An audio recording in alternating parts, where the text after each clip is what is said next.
শুধু পাসপোর্টের মাধ্যমে হজ এজেন্টরা উমরা পালনের ব্যবস্থা করেন।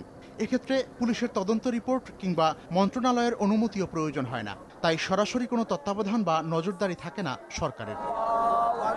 অভিযোগ রয়েছে এ সুযোগে মানব পাচার করে হজ এজেন্সিগুলো। ২০১৪ সালে ১১,৪৮৫ জন বাংলাদেশি নাগরিক উমরা হজে গিয়ে দেশে ফেরেননি। ১০৪টি উমরা এজেন্সির বিরুদ্ধে নিষেধাজ্ঞা তুলে নেয় ২০১৬ সালের জানুয়ারি থেকে আবারও উমরা হজ পালনের সুযোগ পাবেন বাংলাদেশি নাগরিকরা। এ সময় সরকারের তদারকি আরও বাড়ানো প্রয়োজন বলে মন্তব্য সংশ্লিষ্টদের। আমরা যারা সেক্টরের প্রতিনিধিত্ব করছি, এই বিষয়গুলোকে আমরা নজরদারি করি, তাহলে আমার মনে হয় এই বিষয়গুলো মিনিমাইজ হয়ে আসবে।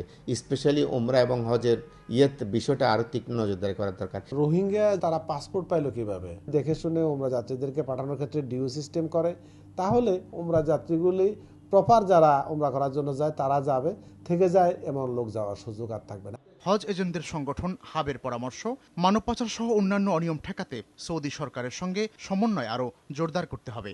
একটা উমরা যাত্রীকে পাঠানোর পরে দুইটা পার্ট কাজ করে, একটা কাউন্টার পার্ট কাজ করে সৌদি আরবে। তার দায়িত্ব হচ্ছে টু রিসিভ দ্য উমরা হাজি এবং তাকে উমরা করিয়ে দেন আবার জেদ্দা এয়ারপোর্টে আনি তাকে ব্যাক করে দেওয়া, এটা তার রেসপন্সিবিলিটি। ভবিষ্যতে নীতিমালা সংশোধনের আশ্বাস দিয়েছে ধর্ম মন্ত্রণালয়।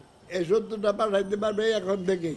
অর্থদণ্ড করেছি, লাইসেন্স বাতিল করেছি এবং এই নামে বা এই এজেন্সি আর কোনোদিন এই ধর্ম মন্ত্রণালয়ে আবেদন করতে পারবে না।